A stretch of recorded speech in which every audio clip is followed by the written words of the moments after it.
Hi friends, welcome to our channel బతివెల్ బుల్లుడు. Monday అనగానే సాఫ్ట్వేర్ ఎంప్లాయీస్ అందరికి చిరాకు వస్తుంది, బట్ క్యాప్జెమినీ ఎంప్లాయీస్ మాత్రం మంచి ఊపు వస్తుంది. అది ఎందుకో చెప్తాను, ఈ వీడియో చివరి వరకు చూడండి. క్యాప్జెమినీ ఆఫీస్ లో మండే మ్యూజికల్ మండే జరుగుతుంది. రోజు రోజుకి మ్యూజికల్ మండేకి క్రేజ్ పెరిగిపోతుంది. ఇంకా స్టార్టే చేయలేదు, అంతలో చాలా మంది క్రౌడ్ వచ్చారు. మీరు కూడా చూడండి. నేను నాతో పాటు నా ఫ్రెండ్స్ కూడా వచ్చి కూర్చో ఉన్నాం. ఇలా సింగింగ్ కోసం వెయిటింగ్ చేస్తున్నాం. మేము ఇంకా స్టార్ట్ చేసేసారు.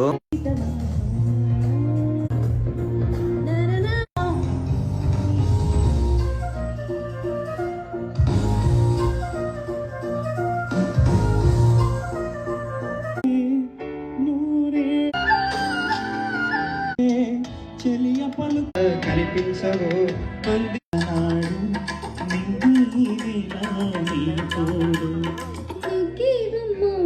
వీళ్ళు ఏమేం పాడారో అన్ని సెపరేట్ గా వీడియోస్ పెడతాను, చూడండి మీరు కూడా. ఎవరైనా మ్యూజికల్ ఇన్స్టిట్యూట్ వాయించే టాలెంట్ ఉన్నా లేదా సింగింగ్ టాలెంట్ ఉన్నా కూడా టుమారో ఆడిషన్స్ ఉన్నాయంట, ఖచ్చితంగా పార్టిసిపేట్ చేయండి. ఆల్రెడీ క్యాప్జెమినీ ఎంప్లాయీస్ అందరికి మెయిల్ షేర్ చేశారంటే ఎవరైనా మర్చిపోతే వాళ్ళకి రీల్ షేర్ చేసి వాళ్ళకి గుర్తు చేయండి. ఓకే ఫ్రెండ్స్, ఉంటా.